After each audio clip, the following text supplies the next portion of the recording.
உண்டாவதாக. பிரியமானவர்களே, ரூத்தின் சரித்திரத்தில் புது உடன்படிக்கை என்கிற தலைப்பில் கர்த்தருடைய வார்த்தைகள் உங்களோடு கூட விஸ்தாரமாக நான் பகிர்ந்து கொள்ள இருக்கிறேன். இந்த காலை ஆராதனைக்கு கர்த்தருடைய சமூகத்தில் வருகை தந்திருக்கிற உங்கள் ஒவ்வொருவரையும் கர்த்தராகிய தேவன் தாமே ஆசீர்வதிப்பாராக. இந்த ஒலிபெருக்கின் சத்தத்தை வெளியில கேட்கிற ஒவ்வொரு சகோதர சகோதரிகளுக்கும் கர்த்தராகிய இயேசு கிறிஸ்துவின் வெளியேறப்பெற்ற நாமத்தினாலே கிருபையும் சமாதானமும் உண்டாவதாக. பிரியமான சகோதர சகோதரிகளே, ரூத்தின் சரித்திரத்தில் புது உடன்படிக்கை குறித்த அதிகமான சத்தியங்கள் வெளிப்படுத்தப்பட்டிருக்கிறது. பொதுவா நம்ம ஆரம்பத்திலிருந்து தியானிக்கிற காரியங்கள் இதுதான். ஆதியாகமத்திலிருந்து வெளிப்படுத்தல் வரைக்கும் ஏறக்குறைய சரியாக 66 புஸ்தகங்களிலுமே கிறிஸ்துவானவர் பிரசங்கிக்கப்பட்டு வருகிறார். புது உடன்படிக்கை மத்தியஸ்தராகிய கிறிஸ்து அநேக பக்கங்களிலே காண்பிக்கப்பட்டு வருகிறார். இன்றைக்கும் ரூத்தின் சரித்திரத்திலே புது உடன்படிக்கையை குறித்த சத்தியங்களை நாம் படிக்க இருக்கிறோம். இந்த ரூத் புஸ்தகம் நம்ம எல்லாருக்குமே தெரியும், மொத்தமாக 4 அதிகாரங்களை கொண்டது. இந்த ரூத்தின் சரித்திரத்திலே ஆண்டவர் வைத்திருக்கிற வெளியேறப்பெற்ற சத்தியங்கள் உண்மையாகவே மகத்துவம் நிறைந்தவைகள். பிரியமானவர்களே, இந்த ரூத்தின் சரித்திரத்தை நாம் எடுத்துக்கொள்ளலாம். இந்த ரூத்தின் சரித்திரத்தின் ஒரு அதிகமா நம்ம வாசித்து இருக்கிறோம். நம் தேவ பிள்ளைகள் பல வருடங்களாய் அல்லது சில வருடங்களாய் தேவனுக்குள்ளாக வாழ்ந்து வருகிற தேவ ஜனமாய் இருக்கிறபடினாலே ரூத்தை குறித்த அநேக வார்த்தைகளை நாம் கற்றிருந்திருப்போம். அநேக சந்தர்ப்பங்களை நாம் வாசித்து இருக்கிறோம். 4 அதிகாரங்களை கொண்ட இந்த புஸ்தகத்திலே முதல் துவக்கத்திலே நீங்கள் பார்ப்பீர்கள் என்றால் மரணத்தின் சாயல் வெளிப்படுத்தப்பட்டிருக்கிறது. இந்த புஸ்தகத்தினுடைய கடைசி பகுதியை நாம் பார்க்கும்போது ஜீவனின் சாயல் காண்பிக்கப்படுகிறது. அதனால்தான் இந்த ரூத் புஸ்தகத்தினுடைய துவக்கத்தை நாம் பார்க்கும்போது மரணம் மரணம் மரணம் என்று சொல்லி மரணத்தை குறித்த காரியங்கள், மரணத்தின் சாயல் வெளிப்படுத்தப்படுகிறது. இந்த ரூத்தினுடைய சரித்திரத்தை நாம் ஏன் புது உடன்படிக்கைக்கு அடையாளமாக எடுக்கிறோம்? இந்த ரூத்தின் சரித்திரத்திலே புது உடன்படிக்கையினுடைய மேன்மையான சத்தியங்கள் வெளிப்படுத்தப்பட்டிருக்கிறது என்று நாம் அறிய வேண்டிய முகாந்திரம் என்னென்னங்கிற காரியங்களை நாம் இந்த நாளிலே சிந்திக்க இருக்கிறோம். ரூத்தின் சரித்திரத்தினுடைய துவக்கத்தை நாம் பார்க்கும்போது மரணம் ஆட்கொள்கிறது. இந்த புஸ்தகத்தினுடைய கடைசி பகுதியை நாம் பார்க்கும்போது, அதாவது 4வது அதிகாரம், ரூத்தின் புஸ்தகம் 4வது அதிகாரம் 14வது அல்லது 13வது வசனத்திலிருந்து கடைசி வசனமாகிய 22 வசனம் வரைக்கும் நாம் பார்க்கும்போது ஜீவன் பிறப்பிக்கப்பட்டு கொண்டே இருக்கிறது. பெற்றான், அவன் இவனை பெற்றான், இவன் அவனை பெற்றான், பெற்றான் பெற்றான் பெற்றான் என்கிற வார்த்தை தொடர்ந்து வந்து கொண்டே இடம் பெற்றுக் கொண்டே இருக்கிறது. பிரியமான தேவனுடைய பிள்ளைகளே, தேவன் நீங்களும் நானும் இந்த ரூத்தின் சரித்திரத்திலிருந்து அறியும்படிக்கு நமக்கு ஏற்படுத்தி கொடுத்திருக்கிற வெளியேறப்பட்ட சத்தியங்களை உங்கள் முன் நான் சமர்ப்பிக்கிறேன். இந்த ரூத்தின் சரித்திரம் உண்மையாகவே புது உடன்படிக்கைக்கு ஒத்ததாக, புது உடன்படிக்கையின் சத்தியங்களை தெள்ள தெளிவாக விளங்க காண்பிக்கக்கூடிய விதத்தில் அமைந்திருக்கிறதா என்று கேட்டால் நிச்சயமாகவே அமைந்திருக்கிறது.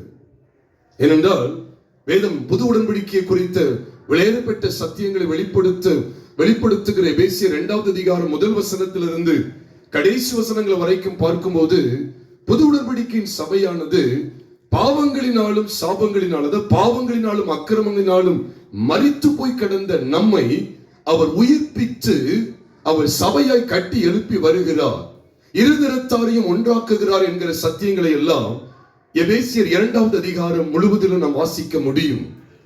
அப்போ முன்னே தூரமாய் இருந்த நாம் இதே எபேசியர் 2வது அதிகாரத்திலே, எபேசியர் 2வது அதிகாரம் 13, 14, 15, 16 ஆகிய வசனங்களை வாசிக்கும் போது விசேஷமாக அங்கே 13 மற்றும் 14 நாம் பார்க்கும்போது முன்னே தூரமாய் இருந்த நீங்கள் இப்பொழுது கிறிஸ்து இயேசுவுக்குள் கிறிஸ்துவின் இரத்தத்தினாலே சமீபமானீர்கள் என்று அங்கே எழுதியிருக்கிறது.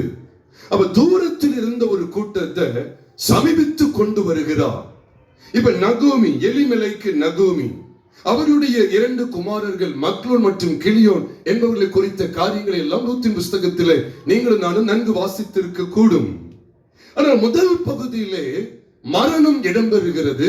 இந்த புஸ்தகத்தினுடைய முடிவிலே ஜீவன் இடம்பெறுகிறது.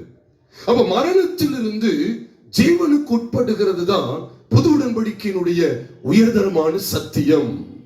இதைத்தான் இன்றைக்கு உங்களோடு கூட வலியுறுத்தி இந்த சத்தியங்களை இந்த நாளிலே நாம் தியானிக்க இருக்கிறோம் பிரியமானவர்களே. அதனாலதான் வேதத்தினுடைய அந்த துவக்கத்தை நாம் பார்க்கிற சமயத்துல நம்ம எல்லாருக்கும் ஒரு வெளிப்பாடு இருக்க வேண்டும். இது முன்னமே நம்ம தியானித்திருந்தாலும் இதற்கு இந்த காரியங்களை குறித்த வெளிப்பாடு கர்த்தருடைய சபைக்கு கட்டாயம் இருக்க வேண்டும். ஆதாமின் சாயல் மரணத்துக்கு ஏதுவானது. அதனாலதான் எபேசியர் 2வது அதிகாரம் 1ஆம் வசனத்தை வாசிக்கும் போது, அக்கிரமங்களினாலும் பாவங்களினாலும் மரித்தவர்களாய் இருந்த உங்களை என்ன செய்தார்? உயிர்ப்பித்தார் என்று சொல்லி அங்கு சொல்லப்பட்டிருக்கிறது. அவ மரணத்துக்குள்ளிருந்து ஜீவனுக்கு உட்படுகிற ஒரு அனுபவம், மரணத்துக்குள்ளிருந்து ஜீவனுக்கு உட்படுகிற அனுபவம் என்பதுதான் உண்மையாகவே புது உடன்படிக்கையினுடைய ஒரே சிறப்பு அம்சம். வேற எதுவும் கிடையாது. மரித்தவர்களா இருந்தோம், இப்பொழுது ஜீவனோடு இருக்கிறோம். கர்த்தருடைய வருகை வரைக்கும் ஜீவனோடு இருக்கிறோம். முடிவிலே அவரோடு கூட அவரிடத்தில் சேர்க்கப்படுவோம். மரித்து போயிருந்தோம், உலகத்திலே உலகத்தாராய் வாழ்ந்து வந்தோம். அது மரித்த சாயல். அங்கிருந்து தேவன், அது தூரமாய் இருந்த சாயல், அங்கிருந்து தேவன் நம்மை வேறு பிரித்து நம்மை அவரோடு கூட சேர்த்து கொண்டார். பிழைத்திருக்கிற சாயலுக்குள்ளே கொண்டு வந்தார். இன்னைக்கும் ஆராதனை செய்திலே கேட்டது போல அவரோடு கூட மரித்தோம் என்பது ஆதாம் நம்ம கிறிஸ்துவோடு கூட மரித்து விட்டான். இனி நான் அல்ல, கிறிஸ்துவே எனக்குள் பிழைத்திருக்கிறார் என்பதுதான் உயர்தரமான ஒரே கிறிஸ்தவ ஜீவியம். உயர்தரமான ஒரே கிறிஸ்தவ ஜீவியம் என்பது கிறிஸ்துவுடனே கூட சிலுவையில் அறையப்பட்டேன், ஆயினும் பிழைத்திருக்கிறேன், இனி நான் அல்ல என்கிற வெளிப்பாடு. நான் அல்ல, கிறிஸ்துவே எனக்குள் என்ன செய்திருக்கிறார்? பிழைத்திருக்கிறார். அதனால்தான் பிரியமானவர்களே, இங்கே மரணத்தின் சாயலை மோவாப் தேசத்திலும் ஜீவனின் சாயலை இஸ்ரவேல் தேசத்திலும் பார்க்க முடியும். நீங்க தாராளமா பைபிளை வாசிக்கலாம். ரூத்தின் புஸ்தகம் 1வது அதிகாரத்தில் 3வது வசனம், 3வது வசனத்தையும் 5வது வசனத்தையும் நாம் பார்க்கும்போது 3வது வசனத்தில் மரணம் இடம்பெறுகிறது, 5ஆம் வசனத்தில் மரணம் இடம்பெறுகிறது. இந்த இடம்பெற்ற மரணம் இடம்பெற்ற இடம் எதுவென்றால் மோவாப் தேசம். இந்த மோவாப் தேசம். ஆனால் 4வது அதிகாரம் கடைசி பகுதியிலிருந்து பார்க்கிறோமே, ஒரு ஆண் பிள்ளையை பெற்றது மாத்திரல்ல, ஒருவன் அது அடுத்து தொடர்ந்து பெற்றான், அதை தொடர்ந்து பெற்றான் என்று வருகிறது. அப்ப முதல்ல பார்க்கிறோம் he died இப்படியே வருகிறது. ஆனா கடைசி பகுதியை பார்த்தா he begat ன்னு வருது. begat ன்னு சொல்லலாம், கேஜிவில begat ன்னு இருக்கும் நினைக்கிறேன். he begat அப்படின்னாலே beget அப்படிங்கிற இந்த பிரசன்ட் ஃபார்ம்ல என்ன அர்த்தம் அப்படின்னா ஜீவன் அர்த்தம். ஜீவனை பிறப்பிக்கிறது, வாழ்வு தருகிறது, ஜீவன் பிறக்கிறது. ஒரு பிள்ளையை பெற்றெடுக்கிறாங்க பாத்தீங்களா, அதுக்கு பேர் தான் beget. அதுக்கு பேர் தான் beget. A woman who gives birth to a son or daughter. Life, ஒரு பிள்ளையை பெற்றெடுக்கிறது தான் begetting. அந்த begetங்கிறது வருது. அங்க பார்த்தா டெத், இங்க பார்த்தா பர்த். டெத் இருக்கு, இங்க பர்த் இருக்கு. எங்கதான் மரணத்தை ஆண்டவர் காண்பித்து கொடுக்கிறார்னா மோவாப் தேசத்திலே மரணம். ஆனா இஸ்ரவேல் தேசம் பரிசுத்த ஸ்தலத்திலே பெத்லெகேம், எப்பிராத்தா என்கப்படுகிற பெத்லெகேமிலே, யூதாவிலே, எருசலேம் என்கிற பரிசுத்த நகரத்திலே ஜீவன் வெளிப்படுத்தப்படுகிறது. யூதர்களுக்கு ரட்சிப்பு யார் வழியா தான் வருகிறதா? யூதர்கள் வழியாய் வருகிறது. பிரியமானவர்களே, நம்ம எல்லாருக்கும் தெரிந்ததுனால சொல்கிறேன், எலிமெலுக்கும் நகோமியும் தன் ரெண்டு குமாரர்களோடு கூட மோவாப் தேசத்திலே சஞ்சரிக்கும்படி கடந்து போனார்கள். நம்ம எல்லாருக்குமே தெரியும். பஞ்சம் வந்தபடினாலே. எங்கே பஞ்சம் வந்தது நாம் பார்க்கிறோம். பெத்லெகேமிலே பஞ்சம், யூதாவில் பெத்லெகேம், அங்கே பஞ்சம் உண்டானதினாலே அவர்கள் எல்லாரும் எங்க போய்விட்டார்கள்? மோவாப் தேசத்துக்கு போய்விட்டார். மோவாப் என்பது அருவருப்பான ஒரு ஸ்தலம். இந்த மோவாப் எப்படிதான் உருவாக்கப்பட்டது அப்படி சொன்னா, மோவாப் எப்படிதான் உருவாக்கப்படுதுன்னு பைபிளை வாசிக்கும் போது நம்ம எல்லாருக்கும் தெரியும். ஆதியாகமத்தின் புஸ்தகம் 19வது அதிகாரம் 37 மற்றும் 38 ஆகிய வசனங்களை வாசிக்கும் போதுதான் அருவருக்கப்படக்கூடிய 2 ஜாதிகள் பிறப்பிக்கப்படுகிறத நீங்கள் நானும் வேதாகமத்திலே வாசிக்கிறோம். ஆதியாகமத்தின் புஸ்தகம் 19 37 மற்றும் 38 கவனிக்கும் போது, மூத்தவள் ஒரு குமாரனை பெற்று அவனுக்கு மோவாப் என்று பெயரிட்டால் அவன் இந்நாள் வரைக்கும் இருக்கிற மோவாபியருக்கு தகப்பன் அப்படி சொல்லி பைபிள்ல வாசிக்கிறோம். எத்தனை வருஷம்? 37 இருக்கு. அப்புறம் இளையவளும் ஒரு குமாரனை பெற்று அவனுக்கு பெனமி அப்படிங்கிற ஒரு பெயர் வைக்கிறார். அவன் இந்நாள் வரைக்கும் எப்படிதான் இருக்கிறான். யாருக்கு தகப்பன்? அம்மோன் புத்திரர், அம்மோனியருக்கு தகப்பன் என்று சொல்லி பார்க்கிறோம். அம்மோன் மற்றும் மோவாப், மோவாப் மற்றும் அம்மோனியர் என்கிற 2 அருவருப்பான ஜாதிகள், கர்த்தரால் அருவருக்கக்கூடிய ஜாதிகளை அவங்க பெற்றெடுத்தார்கள். அதனாலதான் உபாகமத்தின் புஸ்தகம் 20 இப்ப எடுக்க வேண்டாம். உபாகமத்தின் புஸ்தகம் 23வது அதிகாரம் முதல் துவக்கத்துல வாசிக்கும் போது, அம்மோனும் மோவாபியனும் கர்த்தருடைய சபைக்கு உட்படலாகாது என்று சொல்லி, ஏற்கனவே 10ஆம் தலைமுறை வரைக்கும் கர்த்தருடைய சபைக்கு உட்படலாகாது என்று சொல்லி வேதத்திலே சொல்லப்பட்டிருக்கிறது. அப்போ மோவாப் சபைக்கு அடையாளம் அல்ல. மோவாப் என்கிற அருவருக்கப்படத்தக்கது சபைக்குள்ளே உட்படுகிறது இல்லை. அப்ப மோவாப் வேற, சபை வேற. மோவாப் வேற, பெத்லெகேம் வேற. அங்கதான் ஆண்டவர் ஒரு பெரிய வேறுபாடை காண்பிக்கிறார். இந்த ரூத்தின் சரித்திரத்தில் புது உடன்படிக்கை எவ்வளவு அழகாக காண்பிக்கப்பட்டிருக்கிறது என்பதை கர்த்தருடைய சபை உணர்ந்து அறிய வேண்டும். அதனாலதான் இந்த ரூத்தினுடைய துவக்கத்தை பார்க்கும்போது மோவாப் தேசத்துக்குள்ளே மரணம் சம்பவிக்கிறது. நீங்களும் நானும் அருவருக்கப்படத்தக்க இந்த உலகத்திலே வாழ்ந்து வந்த போது, இந்த உலகத்துக்குள்ளே உலகத்தாராய் வாழ்ந்த போது, இந்த மோவாப்புக்கு அடையாளமாய் இருக்கிற இந்த உலகம், அருவருப்புகள் நிறைந்த இந்த உலகம் மோவாப்புக்கு அடையாளம். இந்த மோவாப்புல இருக்கும் போது நம்முடைய சாயல் என்ன தெரியுமா? மரணம். மரணத்துக்கு உட்பட்டவர்கள், மரணத்தின் சாயலை தரித்தவர்கள் என்பதுதான் பரிசுத்த வேதம் காண்பித்துக் கொடுக்கிற பகுதி. ஆனா என்றைக்கு இந்த மோவாவை விட்டு பெத்லெகேம் என்கிற ஒரு பரிசுத்த ஸ்தலம், தேவனுடைய வாசஸ்தலம் இருக்கக்கூடிய ஒரு பரிசுத்த ஸ்தலத்தை நோக்கி பயணிக்கிறோமோ, ஒரு பரிசுத்த ஸ்தலத்துக்குள்ளே வருகிறோமோ, தேவனுடைய சபைக்கு உட்படுகிறோமோ, அன்றைக்கு ஜீவன் வெளிப்பட்டு கொண்டே இருக்கிறது. பிரியமானவர்களே, உண்மை அதுதான். நம் வேதத்துல வாசிக்கும் போது ஆதியாகமத்தின் புஸ்தகம் 5வது அதிகாரத்தின் முதல் வசனத்துல ஆதாமின் வம்ச வரலாறு என்று நாம் பார்க்கிறோம். ஆதியாகமம் 5வது அதிகாரம் 1ஆம் வசனத்துல ஆதாமின் வம்ச வரலாறு என்று சொன்னது மாத்திரம் அல்ல, நீங்க தொடர்ந்து வாசிப்பீர்கள் என்றால் 5ஆம் வசனத்தில் அவன் மரித்தான் என்று வருகிறது, 8ஆம் வசனத்தில் அவன் மரித்தான் என்று வருகிறது, 13ஆம் வசனத்துல 11ஆம் வசனத்தில் அவன் மரித்தான் என்று வருது, 14 அவன் மரித்தான், 17 அவன் மரித்தான், 20 அவன் மரித்தான். ஏனோக்கை தவிர்த்து அத்தனை பேருக்குள்ளையும் மரணம் சம்பவித்துக் கொண்டிருக்கு. மரித்தான். இது எழுத்தின்படியான மரணம் தான், நான் இல்லைன்னு சொல்லல. ஆனா ஆதாமின் வம்ச வரலாறுல மரணம் இடம்பெற்றுக் கொண்டே வருகிறது.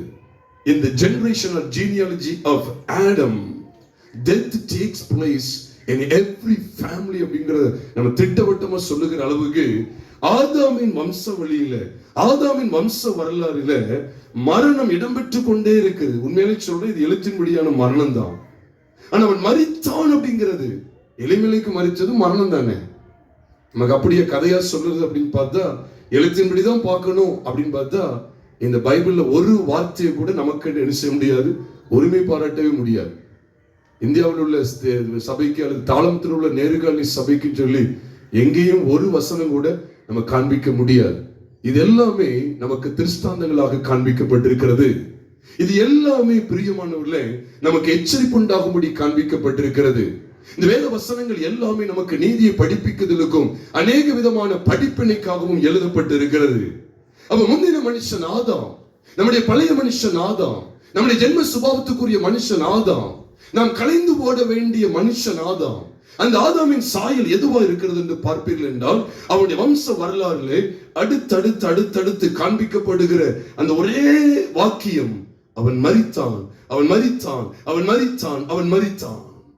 ஆனால் பிந்தின ஆதாமாகிய இயேசு கிறிஸ்து, வானத்திலிருந்து வந்த 2ஆம் மனுஷன், ஆதாமுக்கு பிற்பாடு வந்தவர், அவரை குறித்து மத்தேயு எழுதின சுவிசேஷம் 1வது அதிகாரம் 1 வசனத்தை நாம் பார்க்கும்போது இயேசு கிறிஸ்துவினுடைய வம்ச வரலாறு அப்படிதான் வாசிக்கிறோம். ஆபிரகாமின் குமாரனும் தாவீதின் குமாரனும் ஆகிய இயேசு கிறிஸ்துவினுடைய வம்ச வரலாறு.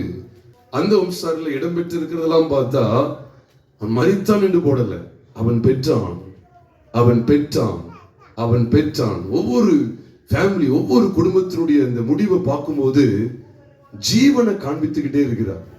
இது ஒரு பெரிய அடையாளம். எழுத்தின்படியான மரணத்தையோ எழுத்தின்படி பிழைத்திருப்பதை குறித்து உங்களோடு பகிர்ந்து கொள்ளவில்லை. ஆவிக்குரிய ரீதியில மரணம் எவ்விதமாய் சம்பவித்தது, ஆவிக்குரிய ரீதியில எவ்விதமான பிழைப்பு உண்டாயிருக்க வேண்டும் என்பதை உங்களோடு பகிர்ந்து கொள்கிறேன். ஆதாமுக்குள் எல்லாரும் மரிக்கிறது போல கிறிஸ்துவுக்குள் எல்லாரும் உயிர்ப்பிக்கப்படுவார் என்று சொல்லி 1 கொரிந்தியர் 15வது அதிகாரம் 22வது வசனத்துல நீங்கள் நானும் வாசிக்க முடியும். பிரியமானவர்களே, பிரியமான கர்த்தருடைய சபையே, இந்த 2 சாயலை நான் கவனிக்க வேண்டியது இருக்கு. ஆதாமின் வம்சாவளியில மரணம் இடம்பெற்றுக் கொண்டே இருக்கிறத பைபிள் காண்பித்துக் கொடுக்கிறது. பிந்தின பகுதியில, பிந்தின ஆதாமுடைய பகுதியில ஜீவன் இடம்பெற்றுக் கொண்டே வருகிறது. அவன் பெற்றான், அவன் பெற்றான், அவன் பெற்றான். ஆபிரகாம் ஈசாக்கை பெற்றான், ஈசாக்கு யாக்கோபை பெற்றான், யாக்கோபு 12 கோத்திர பிதாக்களை பெற்றான். இப்படியே பெற்றான் பெற்றான் பெற்றான் பெற்றான் வந்து கொண்டே இருக்கிறது. இந்த அட்டவணையை நம்ம பார்க்கும்போது, இந்த வம்ச வரலாறு பார்க்கும்போது நமக்கு ஒரு ஆவிக்குரிய வெளிப்பாடு இருக்கணும். முந்தின மனுஷனாகிய ஆதாமுக்குள் எல்லாரும் மரித்து விட்டோம், பாவத்திலே மரித்து போய் கிடந்தோம். இதைத்தான் எபேசியர் 2:1 சொல்றாரு. அக்கிரமங்களினாலும் பாவங்களினாலும் மரித்தவர்களாயிருந்த உங்களை என்ன செய்தார்? உயிர்ப்பித்தார். எவ்வளவு மேன்மை பார்த்தீங்களா? இந்த ரூத்தின் சரித்திரத்தை நம்ம படிக்க வேண்டியது இருக்கு. அப்ப இந்த ரூத்தினுடைய முதல் துவக்கத்தை பார்க்கும்போது பழைய மனுஷன் எங்கதான் இருக்காங்க கேட்டா மோவாப்ல தான் இருக்கிறான். இவங்க மோவாபின் குடிகளாகத்தான் இருந்தாங்க. மோவாபுக்கு போய் அங்கேயே சஞ்சரித்து ஏறக்குறைய எத்தனை வருஷம் இருந்தாங்க? 10 வருஷம். அதுக்கு பிறகு திருமணம் முடிச்சு அதுக்கு பிறகு எவ்வளவு நாள் இருந்தாங்களோ தெரியாது. மோவாபின் குடிகள் அனைவருமே ஆதாமின் புத்திரர்களாக அறியப்படுகிறார்கள். எருசலேமின் குடிகள் அத்தனை பேரும் தேவனுடைய புத்திரர்கள் என்று சொல்லி அறியப்படுகிறார்கள். அதனால்தான் நீங்க பெத்லகேமுக்கும் மோவாபுக்கும், அதாவது மோவாப் தேசத்துக்கும் இஸ்ரவேல் தேசத்துக்கும் ஒரு பெருத்த வித்தியாசம் உண்டு என்பதை நீங்களும் நானும் நன்கு அறிய வேண்டும். அதனாலதான் இங்க கவனிக்கிறோம் பிரியமானவர்களே. மரணத்தின் சாயலுக்குள் இருந்த இந்த கூட்டத்தை ஜீவனுக்கு உட்பட பண்ணினாரே, இதுதான் புது உடன்படிக்கை. இன்றைக்கு நம்முடைய வாழ்க்கையை ஆராய்ந்து பார்க்க வேண்டியது இருக்கிறது. நான் எந்த இடத்துல இருக்கிறேன்? இன்னும் மோவாபுக்குள்ளே நான் இருக்கிறேன் என்றால், இன்னும் செத்து போன கிரியைகள் தான் எனக்குள்ளே இருக்கிறது என்றால் எனக்கு ஐயோ. வேதத்தை வாசித்து பார்க்கும் போது கிறிஸ்துவை பற்றி சொல்லிய மூல உபதேச வார்த்தைகளை எபிரேயர் 6வது அதிகாரம் 1ஆம் வசனத்துல பார்க்கும் போதே பைபிள் சொல்லுகிறது, செத்த கிரியைகளுக்கு நீங்களாகும் மனம் திரும்புதல். இதுதான் ஃபர்ஸ்ட். அங்க 6 காரியங்கள் சொல்லப்பட்டிருக்கு. செத்த கிரியைகளுக்கு நீங்களாகும் மனம் திரும்புதல், தேவன் பேரில் வைக்கும் விசுவாசம், ஸ்நானங்களுக்கு அடுத்த உபதேசம், கைகளை வைக்குதல், மரித்தோரை உயிர்த்தெழுதல், நித்திய நியாய தீர்ப்பு. 6 காரியங்கள் இருக்கு. ஆனா ஃபர்ஸ்ட் வைக்கிறது என்ன தெரியுமா? செத்த கிரியைகளுக்கு நீங்களாகும் மனம் திரும்புதல். செத்த கிரியைகள். மோவாப் எதற்கு அடையாளம்? அருவருப்புகளுக்கு அடையாளம். இந்த மோவாபை எப்படிதான் பைபிள் சித்தரித்து காண்பிக்கிறது என்று சொன்னால், இந்த மோவாபின் குடிகள், இந்த மோவாப் எப்படிதான் உருவானது அப்படின்னு சொன்னா நமக்கு தெரியும். தகாத உறவு என்பதை நாம் அறிவோம். அதெல்லாம் விட இன்னும் பெரிய ஆழம் இருக்கு. என்ன அப்படின்னா, ஆதியாகமம் 19ல கவனிச்சோமே 37ஆம் வசனத்துல அந்த மூத்தவளை ஞாபகம் வச்சுக்கங்க. அப்ப லோத்துடைய குடும்பத்துல முதல் பேரானவன் யாரு தான்? மோவாப் தான். அம்மோன் கிடையாது. யாருதான்? மோவாப். மூத்தவள் ஒரு குமாரனை பெற்று அவனுக்கு என்ன பேரிட்டாலும் மோவாப் என்று பேரிட்டால், அவன் இந்நாள் வரைக்கும் இருக்கிற மோவாபியருக்கு தகப்பன். அப்படின்னா இந்த மோவாப் தேசம் எப்படிதான் உருவாகுது அப்படின்னு கேட்டா சுய சித்தம். அதான் ஆதாமின் சாயல் என்று உங்களோடு பகிர்ந்து கொள்றேன். அதான் மரணத்தின் சாயல் என்று உங்களோடு பகிர்ந்து கொள்கிறேன். ஏன்னா ஆண்டவர் சொல்றாரு, நீ எங்க போகணும்? எது? லோத்துக்கு மட்டுமா? இல்ல, லோத்துக்கு பிள்ளைகளுக்கு அதுதான். நீ இந்த மலைக்கு போ அப்படின்னு சொல்றாரு. உன் ஜீவன் தப்ப ஓடி போ, மலைக்கு போய் சொல்றார். ஒரு பயங்கரமான நியாய தீர்ப்பு வருகிறது, ஒரு பெரிய எச்சரிப்பு வருகிறது. அது என்ன எச்சரிப்பு தெரியுமா? மரணமா, வாழ்வா, சாவா. ஆதாம் ஏவாளுக்கும் ஆண்டவர் கொடுக்கிற எச்சரிப்பு என்ன தெரியுமா? நீ புசிச்சுனா செத்துருவ, நீ புசிக்கலன்னா நீ ஜீவனோடு இருப்ப. வாழ்வா சாவா, இதைத்தான் ஆண்டவர் முதல் கட்டமா வச்சார். அதைத்தான் இங்க லோத்துவுக்கு முன்னால வைக்கிறார். மரணமா சாவா, நீ ஓடி போல அப்படின்னா நீ செத்துருவ, நீ இந்த பட்டணத்தோடு அழியக்கூடாது அப்படின்னா மலைக்கு போய் சொல்றார். அங்கதான் அவன் பேசுறான். என்ன பேசுறான்? அந்த மலைக்கு போக என்னால் கூடாது, என்னால் ஆகாது, என்னால் முடியாது. ஏதோ அங்க ஒரு சின்ன ஊர் தெரிகிறது, சோவார்ல போய் சோவாரட்டுமா அப்படிங்கிறது போல சோவாருக்கு போகட்டுமா கேட்கான். சோவாரெல்லாம் அப்படின்னு சொல்லி நினைச்சானு தெரியல. அங்க ஒரு சின்ன ஊர் தெரியுது, அங்க போய் சோவாருக்கு போகட்டுமான்னு சொல்லி போறான். சரி, உனக்கு அதையும் தயவு பண்ணார் போ அப்படின்னு சொல்றார். ஒன்று அறியணும், ஆண்டு சில சமயங்கள்ல நம்ம ஏதோ நம்ம கேட்டோம், ஆண்டு செஞ்சிட்டார் அப்படின்னு நினைச்சிடாதீங்க. பிழையாமும் ஆண்டவர்கிட்ட மறுபடியும் கேட்கிறான், அழுத்தம் கொடுக்க கொடுக்க போ அப்படின்னு சொல்லிட்டார். ஆனா வழியில ஒருவின பட்டயத்தோடு கர்த்தருடைய தூதனானவர் கிறிஸ்துவ நிற்கிறத அவன் கண்டு அவ்வளவுதான் அவன் முகங்குப்புற விழுந்து பணிந்து கொள்றான். முகங்குப்புற விழுந்து பணிந்து கொள்றான். அங்கதான் அவர் சொல்றார், நீ உன் வழி எனக்கு மாறுபாடா இருக்கிறபடினாலே உனக்கு எப்படி புறப்பட்டு வந்தேன், உனக்கு எதிரியாக புறப்பட்டு வந்தேன்னு சொல்லி அவர் சொல்லுகிறார். இன்னைக்கு சில சமயங்கள்ல நம்ம அழுத்தம் கொடுக்க தேவன் சில பகுதியில நம்மளை அனுமதிச்சிருவாரு. ஆனா அதோட விபரீதத்தை நம்ம தான் சந்தித்து ஆக வேண்டும். அதுதான் இங்க பாக்குறோம். மோவாப் எப்படிதான் வருகிறான் அப்படின்னு கேட்டா, எப்படிப்பட்ட சூழ்நிலையில தான் வருகிறான்னு கேட்டா, தேவ சித்தத்தை அசட்டை பண்ணி சுய சித்தத்தை நிலைநாட்டுகிற இடத்துல மோவாப் எழும்புகிறான். நான் வசனத்தை இருக்கிற வண்ணமா அவங்களோடு பகிர்ந்து கொள்கிறேன். இது தேவ சித்தத்துல வந்த கூட்டம் கிடையாது. தேவ சித்தம் ஒரு பக்கம் இருக்கு, அதை அறிஞ்சும் இதுதான் தேவ வார்த்தை, இதுலதான் நடக்கணும், இங்கதான் போகணும் அப்படிங்கறத அறிஞ்சும் தன் சுய விருப்பத்தை மேலோங்க பண்ணி சுய சித்தத்தை நிலைநாட்டும்படி இந்த மனிதன் எழும்புகிறான். இவனுடைய வித்துல மோவாப் எழும்புகிறான். இந்த வித்து ஆபத்தானது. இதை புசிக்க கூடாதுன்னு சொல்லி இருக்கிறார். இல்ல, நான் புசிப்பேன். சுய சித்தத்திலே உண்டானது. அதனாலதான் சுய சித்தம். மோவாப் என்பது சுய சித்தத்துக்கு அடையாளம். மோவாப் என்பது தேவ சித்தத்துக்கு எதிரானது. தாராளமா நீங்க அதை அறிந்து கொண்டுதான் ஆகணும். வசனத்துல அப்படிதான் இருக்கு. மோவாப் தேவ சித்தத்துக்கு எதிரானவன். உண்மையிலேயே ஆண்டவர் சொன்ன இடத்துக்கு போயிருந்தா இவ்வளவு பெரிய அருவருப்பு நடந்திருக்குமாங்கிறது ஒரு பெரிய கேள்விதான். அது நடந்திருக்க வாய்ப்பு இல்லதான். என்னைக்கு மனிதன் தேவ சித்தத்தை அறிந்தும் அதன்படி செய்யாம அதற்கு விலகி போகிறானோ அப்பொழுது அவன் கரைபட்டு போகிறான். பிரியமானவர்களே, இந்த தகப்பன் இருக்கான் பாருங்க, லோத்து என்கிற தகப்பன். இவன் ஒரு காலத்துக்கும் ஒரு குடும்பத்துக்கும் முன்மாதிரியான தகப்பனே அல்ல. அருவருப்பு, உச்சக்கட்ட அருவருப்புக்கு ஒரு அடையாளம் அப்படின்னா இந்த லோத்துவை தான் எடுக்கணும். உச்சக்கட்ட அருவருப்புகளுக்கு ஒரு தகப்பனை நியமிக்கணும் அப்படின்னா இந்த லோத்து எடுக்கலாம் போல. அவ்வளவு ஒரு மோசமான நிலைமை என்ன நேரிட்டது. பிரியமானவர்களே, மோவாப் எங்கிருந்து எழும்புகிறான் என்று பார்க்கிறீர்களா? சுய சித்தம். இன்னொன்று என்ன, அங்கே ஒரு புருஷன், ஒரு தகப்பன் ஸ்தானத்துல ஒரு ஆண் இருக்கிறான். பெண் என்ன செய்யறா? ஆணை வசியப்படுத்துகிற ஒரு பகுதியை பார்க்கிறோம். இன்னைக்கு குடும்பங்கள்ல பார்த்தா ஆண்களை டம்மியாக்குகிற அளவுக்கு பெண்கள் செயல்படுவாங்க. சொல்றேன், அது தேவனுக்கு எதிரடையானது. ஏன்னா புருஷன் தான் ஸ்திரீக்கு என்னது தலை சொல்லி பைபிள்ல இருக்கு. ஆனா இவங்க என்ன செய்றாங்க பாருங்க, இவனுக்கு இதை குடிக்க கொடுத்து இவனை அவங்களுடைய கண்ட்ரோலுக்குள்ள கட்டுப்படுத்தி இவங்க ஆசையை நிறைவேற்றதுக்கு இவனை பயன்படுத்துகிற அளவுக்கு அந்த குடும்பத்தில் இருக்கிற புருஷன் பாருங்க. இதுதான் அந்த தேவனுடைய சபைக்கு எதிரானது. கிறிஸ்துவுக்கு தேவன் தலையா இருக்கிறது போல மனைவிக்கு புருஷன் எப்படி இருக்கிறான்? தலையா இருக்கிறான். எப்பேற்பட்ட சூழ்நிலையா இருந்தாலும் தலையா இருக்கிறான்னு சொல்லும் போது அடங்கி இருக்கிறது எவ்வளவு பெரிய அவசியம். அதனாலதான் இங்க வேதத்துல பாக்குறோம், இந்த மோவாப் எதுல உருவாகி வர்றான்னு பாத்தீங்களா? இது எல்லாமே கிறிஸ்துவுக்கு எதிரானது, தேவ சித்தத்துக்கு எதிரானது.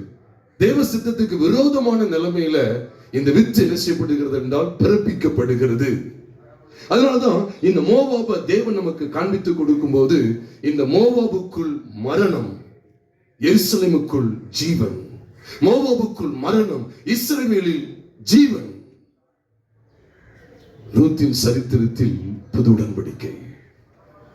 நம்ம எங்க இருக்கிறோம் பிரியமானவர்களே? நீங்க தேவ சித்தத்தை அசட்ட பண்ணீங்கன்னா அங்க யாருதான் பிறப்பிக்கப்படுவா? அங்க யாருதான் பிறப்பிக்கப்பட்டிருக்கிறா? மோவா. அந்த மோவாபுக்குள்ள மரணம் தான் இருக்கு, சுய சித்தத்துல மரணம் தான் இருக்கு. அதனாலதான் இதை புசிக்கும் நாளிலே சாகவே சாகவேன்னு சொன்ன. அப்ப தேவனுடைய நோக்கம் என்ன? தேவனுடைய காரியங்கள் எல்லாம் என்ன? அவருடைய திட்டத்துக்கு, அவருடைய சித்தத்துக்கு மாற ஒரு மனிதன் செயல்படுகிறான் என்றால் அவன் மரணத்திற்கு பாத்திரவான். அதைத்தான் தேவன் இங்கே காண்பித்துக் கொடுக்கிறார். ரூத் புஸ்தகத்தினுடைய துவக்கத்துல காண்பித்துக் கொடுக்கிறார். எப்படி மோவாப் வந்தான்? அந்த மோவாபுக்குள்ள என்ன இருக்கிறது? மரணம் இருக்கிறது. எல்லாருக்கும் சரீர தேவை ரொம்ப முக்கியமாயிருக்கு. அங்கேயும் அவங்களுக்கு ஆகாரம் தான் பிரச்சனை. எளிமனுக்கு குடும்பத்துக்கு என்னதான் பிரச்சனை? ஆகாரம் தான் பிரச்சனை. வயிறு தான் தெய்வம். பஞ்சம் வந்துட்டு எல்லாரும் என்ன படையா கிளம்பிட்டாங்களா? எங்க அடிக்காம பாத்தீங்களா? வயிற்றுல தான் அடிக்கிறான். அப்போ ஆதாம குறித்து ஏவாளை குறித்து பார்க்கும்போது அங்கே என்னதான் பிரச்சனை அப்படின்னு கேட்டா, தேவ சித்தத்தை தாண்டி சுய சித்தத்துக்கு போனது என்னதான் பிரச்சனை கேட்டா வயிறு தான். இஸ்ரவேல் ஜனங்களை தேவன் மன்னாந்தரத்தில் அவருடைய சித்தத்தின்படி ஏக்கி கொண்டு வருகிறார். அதுல அவங்க வழி தவறி போனதுக்கு காரணம் எது? வயிறு தான் பிரச்சனை, ஆகாரம் தான் பிரச்சனை. இயேசு கிறிஸ்துவத்திலையும் இப்படிதான் வந்து நிற்கான், வயிற்றுல தான் பஸ்ட் நிற்கிறான். அவருக்கு பசி உண்டான போது முதல்ல என்னதான் வந்து நிற்கிறான்? இந்த கல்லுகளை அப்பங்களாக முடி சொல்றோம். வயிறு தான் பிரச்சனை, ஆகாரம். அதனால பஞ்சம் வந்தவொடனே எங்க போயிட்டாங்க பாருங்க? மோவாபுக்கு போயிட்டாங்க. தேவ சித்தத்தை விட்டு விலகுகிற பகுதி. அதனாலதான் அவ்வளவு வேதனைக்குள்ளாக இருந்தார்கள். மோவாபுக்குள்ளே ஆண்டவர் காண்பித்து கொடுக்கிற பயங்கரமான ஒரு காரியம் மரணம். பாவத்தின் சம்பளம் மரணம். எது பாவம்? சுருக்கமா சொன்னா தேவ சித்தத்துக்கு எதிரான அனைத்து பாவம். நிறைய பாவம் இருக்கு. லிஸ்ட் போட்டா 1000 இல்ல 10,000 போயிரும், 10,000 கூட போயிரும். லிஸ்ட் போட்டா ஒன்னாடுதான் ஆயிரக்கணக்கா போயிரும். நான் எதுதான் படிக்க வேண்டியது இருக்குன்னா, எது பாவம் அப்படின்னு கேட்டா தேவ சித்தத்துக்கு, அவருடைய விருப்பத்துக்கு எதிராக செய்வது என்னது? பாவம். பிரியமான தேவனுடைய பிள்ளைகளை, இந்த ரூத்தின் சரித்திரத்தில் நாம் ஏன் இந்த புது உடன்படிக்கையை கவனிக்க வேண்டும்? ஏனென்றால் நீங்கள் நான் புது உடன்படிக்கையின் மத்தியஸ்தரை நாம் கொண்டிருக்கிறோம். புது உடன்படிக்கை அதோடைய ரத்தின சுருக்கமே என்ன? மரணத்திலிருந்து ஜீவனுக்கு வருவது, இருளில் இருந்து வெளிச்சத்துக்கு வருவது. இன்னைக்கு நம்முடைய வாழ்க்கையை ஆராய்ந்து பாருங்க. யார்ட்டையாவது பேசாதபடிக்கு சில வருஷங்களால, சில மாதங்களா நம்ம மன கசப்பு அல்லது மன்னிக்க முடியாத சுபாவம் என்று சொல்லி பகை என்கிற உணர்வோடு வாழ்ந்து கொண்டிருப்போமே, ஆனால் நாம் இன்னும் மரணத்துக்கு உட்பட்டு இருக்கிறோம். அல்லது இன்னும் நம்முடைய வாழ்க்கையில கண்கள் நிச்சயம் அல்லது பொருளாசையோ அல்லது மாம்சத்தின் இச்சையோ இடம் பெற்று இருக்குமானால் நாம் இன்னும் மோவாப்ல தான் இருக்கிறோம். அவங்க எதனால மோவாவுக்கு போனாங்க? சாப்பாடு, சரீரத்துக்கு வேண்டியவைகள். இன்னைக்கும் பாருங்க, நான் உண்மையாவே பார்த்துட்டு இருக்கேன். இன்னைக்கு சபையை நான் 2 விதமா பாக்குறேன். ஒரு சபை இன்னைக்கு மோவாப்ல தான் இயங்கிக்கிட்டு இருக்கு. இன்னைக்கு 2 சபை தான். அந்த சபை, லுத்தரன் சபை, சேசி சபை, பெந்தேகோஸ்தே சபை அப்படிலாம் இல்ல. 2 சபை தான். ஒன்னு உலக சபைகள், இன்னொன்னு கர்த்தருடைய சபைகள். அவ்வளவுதான். ஒன்னு மரணத்துக்குள் இருக்கிற சபைகள், இன்னொன்னு ஜீவனுக்குள் இருக்கிற சபைகள். இந்த 2 தாண்டி வேற எதுவும் கிடையாதுங்க. இந்த 2 தாண்டி வேற எதுவுமே கிடையாது. ஒன்னு சோரமான சபை, இன்னொன்னு சீர்பட்ட சபை. இந்த 2 தான். அதனால ரூத் புஸ்தகத்தை பார்க்கும்போது ஒரு குறிப்பிட்ட சபை எங்க இருக்கு பாருங்க. அவங்களை தேவன் அறிந்தோம் என்று சொல்லுகிறார்கள், மோவாபில் இருக்கிறார்கள், மரணத்தை தழுவுகிறார்கள். மரணம் இடம் பெற்றுக் கொண்டே இருக்கிறது. இப்படிப்பட்ட பிள்ளைகளை எங்க கொண்டு போறார் பார்த்தீங்களா? எந்த வார்த்தை உங்களை கொண்டு வருதுன்னா, 6ஆம் வசனத்தை வாசித்தா, ரூத்தின் சரித்திரம் 1வது அதிகாரம் 6ஆம் வசனத்தை பார்ப்போமேயானால், கர்த்தர் தம்முடைய ஜனங்களை சந்தித்து அவர்களுக்கு ஆகாரம் அருளினார் என்று அவள் மோவாப் தேசத்திலே கேள்விப்பட்டு தன் மருமக்களோட கூட மோவாப் தேசத்திலிருந்து திரும்பி வரும்படி எழுந்தாள். அதான் எழுந்து அதுக்கு பிறகு புறப்பட்டு வழி நடந்தாள் என்று சொல்லி நாம் பார்க்கிறோம். 7ஆம் வசனத்துல புறப்பட்டால், வழி நடந்தால், வழி நடக்கையில் அப்படின்னு சொல்லப்பட்டிருக்கு. அப்ப எழுந்து புறப்பட்டு வழி நடந்தாள். அப்ப எழுந்தால், புறப்பட்டால், பயணிக்கிறாள். கர்த்தருக்கு ஸ்தோத்திரம். பிரியமானவர்களே, எந்த செய்தி இவளை மோவாப்ல இருந்து வெளியே கொண்டு வருகிறது அப்படி சொன்னா, தேவன் கர்த்தர் தம்முடைய ஜனங்களை சந்தித்தாருங்கிறதா ஃபர்ஸ்ட். சந்தித்தார்னா என்ன? இப்ப நான் இப்ப உங்களை சந்திக்கிறேன், இங்க வந்ததுனால, சபையில வந்ததுனால நான் உங்களை சந்திக்கிறேன், நீங்கள் என்னை சந்திக்கிறீர்கள். இந்த சந்திப்பு கிடையாது. இந்த சந்திப்பு குறித்து சகரியாவுக்கு ஆண்டு வெளிப்பாடு தரும்போது, லூக்கா எழுதிய சுவிசேஷம் 1வது அதிகாரம், லூக்கா எழுதிய சுவிசேஷம் 1வது அதிகாரம் 72 நினைக்கிறேன். வாசிங்க, ஒரு எடுத்து வாசிங்க. 74 73 இருந்து வாசிக்க கேட்கலாம். ஆதி முதற் கொண்டிருந்த நம்முடைய பரிசுத்த தீர்க்கதரிசிகளின் வாக்கினால் தாம் சொன்னபடியே, பாத்தீங்களா? ஆதி முதற் கொண்டிருந்த தம்முடைய பரிசுத்த தீர்க்கதரிசிகளின் வாக்கினால் தாம் சொன்னபடியே நமது ஜனத்தை சந்தித்து மீட்டுக் கொண்டு நம்முடைய தொடர்ந்து வாசி 75 வரைக்கும் வாசிங்க. நம்முடைய சத்துருக்களின் என்றும் நம்மை பகைக்கிற யாவருடைய கைகளில் என்றும் நம்மை ரட்சிக்கும்படிக்கு நம்முடைய தாசனாகிய தாவீதின் வம்சத்திலே நமக்கு ரட்சணிய கொம்பை ஏற்படுத்தினார். பாருங்க, நமக்கு ரட்சணிய கொம்பை என்ன செஞ்சாரா? ஏற்படுத்தினார். அப்போ தமது ஜனத்தை சந்தித்து மீட்டு கொண்டு, சந்திக்கிறனா வந்து பார்த்தார் அப்படிங்கிற அர்த்தம் இல்லை, அந்த சந்திப்பு இல்லை. சந்திப்பு அப்படின்னாலே விடுதலை, சந்தித்தார் அப்படின்னாலே விடுதலை குறிக்கும். ஏன்னா இஸ்ரவேல் ஜனங்கள் ஏறக்குறைய 430 வருஷம் எகிப்தில் அடிமைப்பட்டிருந்த போது இஸ்ரவேல் ஜனங்களையும் அவர் சந்தித்தார் என்பது ஏதோ பார்த்தார் அப்படிங்கிறது மட்டும் இல்லை, ஏதோ நேருக்கு நேர் ஒருத்தங்க சந்திக்கிறாங்க அந்த சந்திப்பு மட்டும் இல்லை. சந்திப்பு என்பது விடுவிக்கிறார். அதாவது அங்க சொல்றாரு பாருங்க, கர்த்தர் தமது ஜனத்தை சந்தித்து அவர்களுக்கு என்ன அருளினா? ஆகாரம் அருளினா. நம்ம எல்லாருக்குமே தெரியும், இயேசு கிறிஸ்து இந்த பூமியில மாம்சத்துல வெளிப்படுறதுக்கு முன்பு வரைக்கும் ஒரு இருண்ட காலம் இந்த உலகத்தை ஆட்கொண்டிருந்தது. இருண்ட காலம் என்று சொல்வார்கள், the dark age அப்படின்னு கூட சொல்லுவாங்க. இருண்ட காலம் இருந்தது. அப்ப இருண்ட காலத்துக்குள்ளதான் இங்க வார்த்தை வருது, கர்த்தர் தமது ஜனத்தை என்ன செஞ்சாரா? சந்தித்து. ஒரு கர்த்தருடைய வார்த்தை அந்த காலத்துல இல்ல. ஏறக்குறைய 350-400 வருஷங்களா எந்த இடத்திலும் தேவனுடைய வார்த்தை வெளிப்படவே இல்லை. தேவன் தமது ஜனத்தை சந்திக்கவே இல்லை. ஆனா சகரியா மூலமா இங்க வெளிப்படுத்தப்படுகிறது, அவர் தமது ஜனத்தை சந்தித்து அவர்களை மீட்டுக் கொண்டு என்று எழுதுகிறார். அவர் என்ன அருளினார் கேட்டா, வானத்திலிருந்து வந்த ஜீவ அப்பம் நானே என்று சொல்லி இயேசுவானவர் தம்மை அடையாளப்படுத்தும் போது உண்மையாவே தேவன் தமது ஜனத்தை சந்தித்த விதமாவது அவருடைய வார்த்தையாகிய கிறிஸ்துவை ஜீவ அப்பமாக ஜனங்களுக்கு கொடுத்ததுதான். இதுதான் சந்தித்த விதம். நம்மள கதை கட்டல, இங்க சகரியாவுக்கு வெளிப்படுத்தப்பட்ட வெளிப்பாடு அதுதான். அதனாலதான் அவர் சொல்றாரு, ஆதி முதற் கொண்டிருந்த தம்முடைய பரிசுத்த தீர்க்கதரிசிகளின் வாக்கினால் தாம் சொன்னபடியே தமது ஜனத்தை சந்தித்து. என்ன சொல்லிட்டே வந்தார்? கிறிஸ்துவ அனுப்புவேன்னு சொல்லிட்டே இருந்தார் தீர்க்கதரிசிகள் மூலமா. மோசைக்கே சொல்லிட்டார், என்னை போல ஒரு தீர்க்கதரிசியை உங்க சகோதரர் நடுவில் அவர் எழும்ப பண்ணுவார் என்று சொல்லி உபாகமத்தின் புஸ்தகம் 18வது அதிகாரம் 15வது வசனத்திலும் 18ஆம் வசனத்திலும் வாசிக்கிறோம். அவர் சந்தித்து அப்படின்னு சொல்லும் போதே இது எதைத்தான் நமக்கு வெளிப்படுத்துகிறது என்று சொன்னால், அங்கே ஆகாரம் இல்லாமல் பஞ்சத்திலே கடந்தார்கள். வேத வசனம் என்கிற அந்த ஆகாரம் இல்லாமல், அப்பம் இல்லாமல், வானத்திலிருந்து அந்த மன்னா இல்லாமல் கெட்டு போன நிலைமையில பிரதான ஆசாரியர்கள், வேதபாரகர், சதுசேயர், அங்கு வாழ்ந்ததான எருசலேமின் குடிகள் அனைத்தும் இவ்விதமாகவே வாழ்ந்து வந்தது. ஆனால் வசனம் சொல்லுகிறது, கர்த்தர் தமது ஜனத்தை சந்தித்து அவர்களுக்கு ஆகாரம் அருளினார். இது புதிய ஏற்பாட்டு வெளிச்சத்துல பார்க்கும்போது இது உண்மை. கர்த்தர் தமது ஜனத்தை சந்தித்து கிறிஸ்துவாகிய ஞான போஜனத்தை என்ன செய்தார்? அருளினார். எவ்வளவு வெட்ட வெளிச்சமா இருக்கிறது! புது உடன்படிக்கைக்கு எவ்வளவு நேர்த்தியை காண்பிக்கப்பட்டிருக்கிறது! இந்த செய்தி சந்திச்ச உடனே எல்லாம் ஞாபகம், சந்தித்து ஆகாரம் கொடுக்கிறது ஆதி முதற்கொண்டு வெளிப்படுத்தப்பட்டு கொண்டிருக்கிற செய்தி. கிறிஸ்துவை குறித்து, குமாரனாகிய கிறிஸ்து இயேசுவை குறித்து வெளிப்படுத்தப்பட்டு வருகிற அற்புதமான செய்தி. அவர் சொன்னார், ஜீவப்பம் நானே, ஒருவன் என் மாம்சத்தை புசித்து என் ரத்தத்தை பானம் பண்ணுகிறவனுக்கு என்ன உண்டு? நித்திய ஜீவன் உண்டு. அங்கே எழுத்தின்படியான ஆகாரம். நம்ம எழுத்தின்படியான ஆகாரத்தை சொல்லவே இல்லை. எழுத்தின்படி ஆகாரத்துக்கு தான் சபைக்கு வரணும் அப்படின்னா, சபைக்கு வராத எத்தனையோ கோடிக்கணக்கான ஜனங்கள் நம்மளை விட 5 ஸ்டார் ஹோட்டல கூட சாப்பிட்டு இருக்காங்க. நான் அந்த சாப்பாடு குறித்து சொல்லல, இந்த ஆகாரம். அதனாலதான் ரூத்தினுடைய சரித்திரத்தில் நாம் பார்க்கும்போது குமாரனுடைய சாய் வெளிப்படுத்தப்படுகிறது.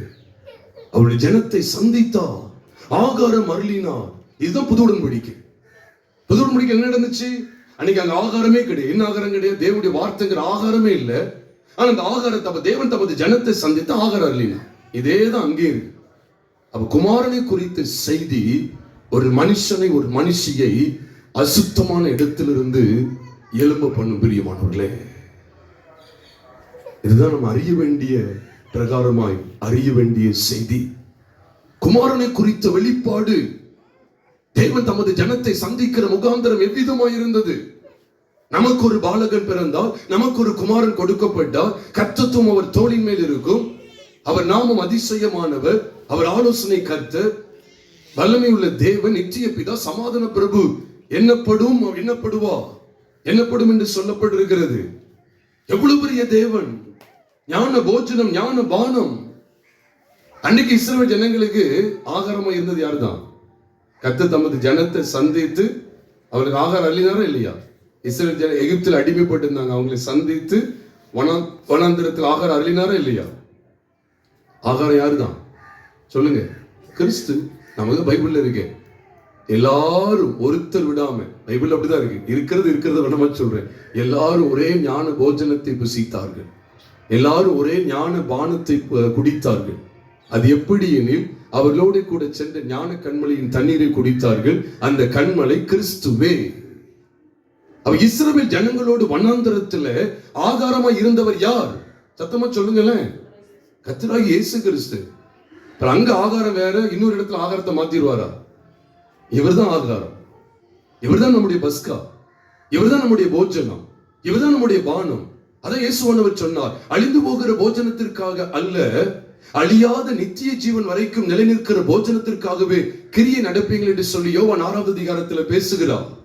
பிரியமானவர்களே, அப்ப இந்த ரூத்தின் புஸ்தகத்தின் முதல் அதிகாரம் 6ஆம் வசனத்தில் வாசிக்கிறோமே, அவர் கர்த்தர் தமது ஜனத்தை சந்தித்தவர்களுக்கு ஆகாரம் அருளினார் என்பது புது உடன்படிக்கையின் செய்தி.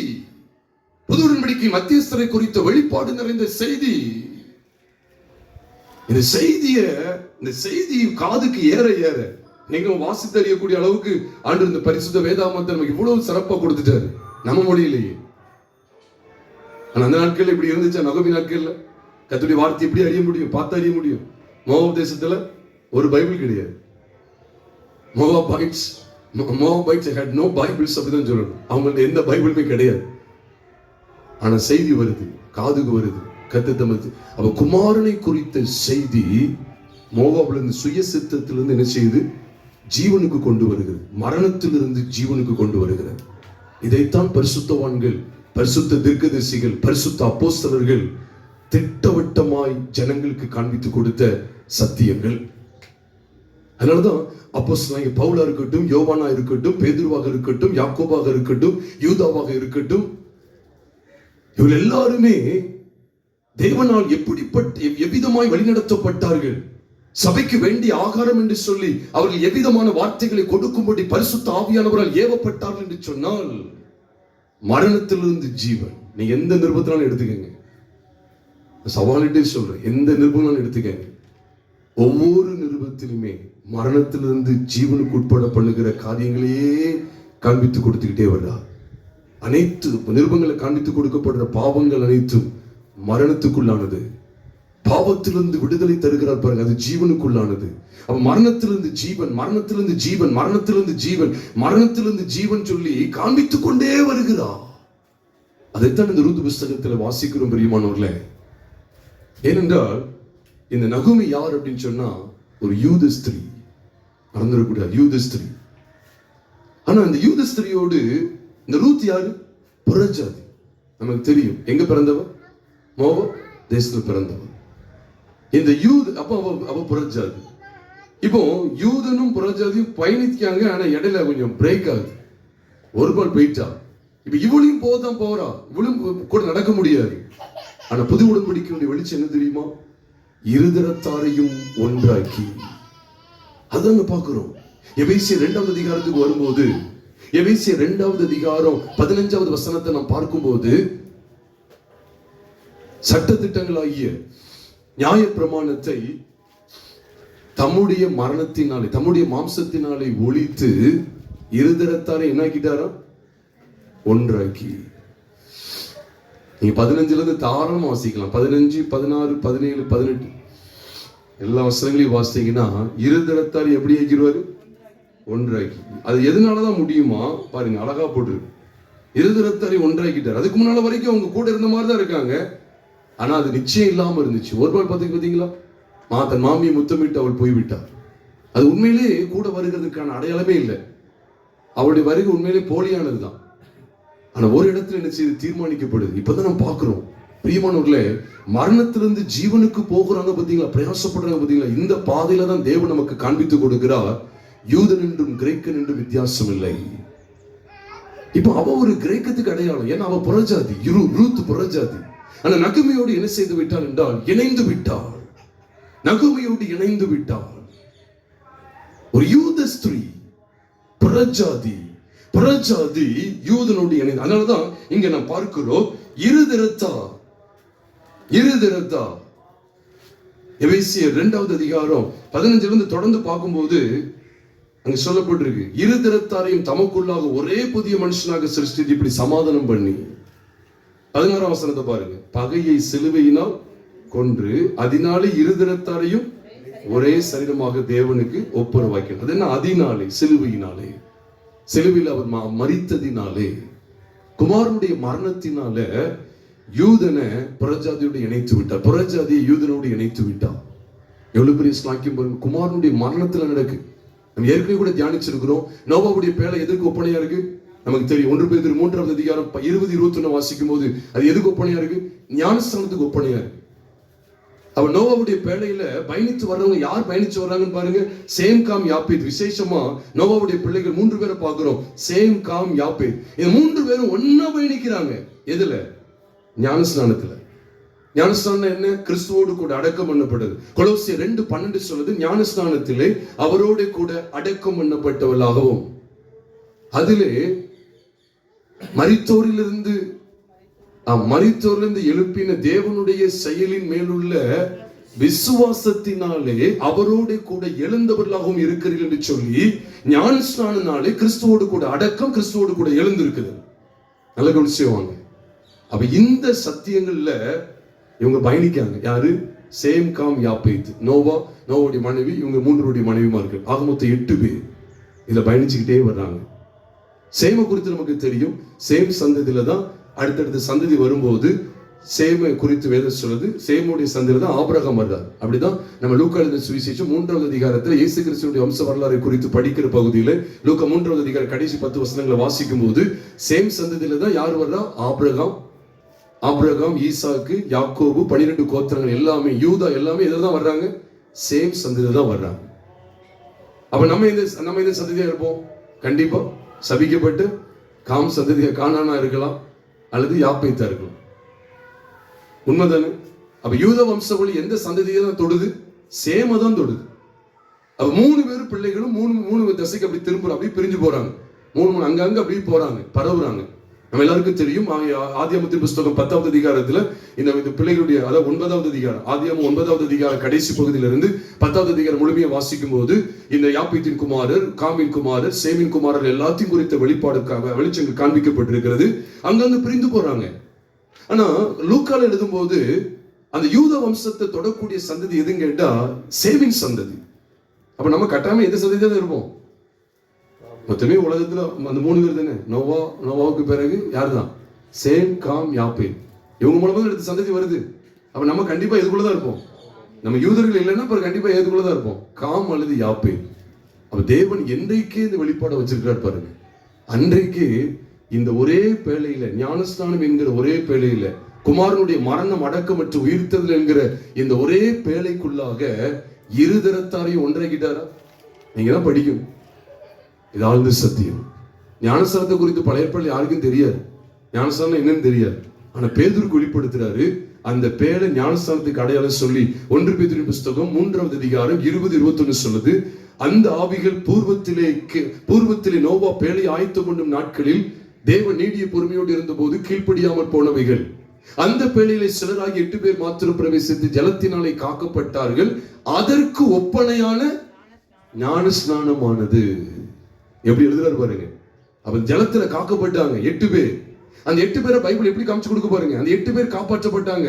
அதற்கு ஒப்பனையான ஞானஸ்நானமானது மாம்ச அழுக்கை நீக்குதலாயிராமல் தேவனை பற்றும் நல்மனசாட்சியின் உடன்படிக்கையாய் இருந்து இப்பொழுது நம்மையும் இயேசு கிறிஸ்துவின் உயிர்த்தெழுதலினால் என்ன செய்கிறது? ரட்சிக்கிறது. சத்தமா சொல்லுங்க, என்ன செய்கிறது? ரட்சிக்கிறது. அன்னைக்கு நோவாவுடைய பேழையில 8 பேர் தான் இருந்தாங்க.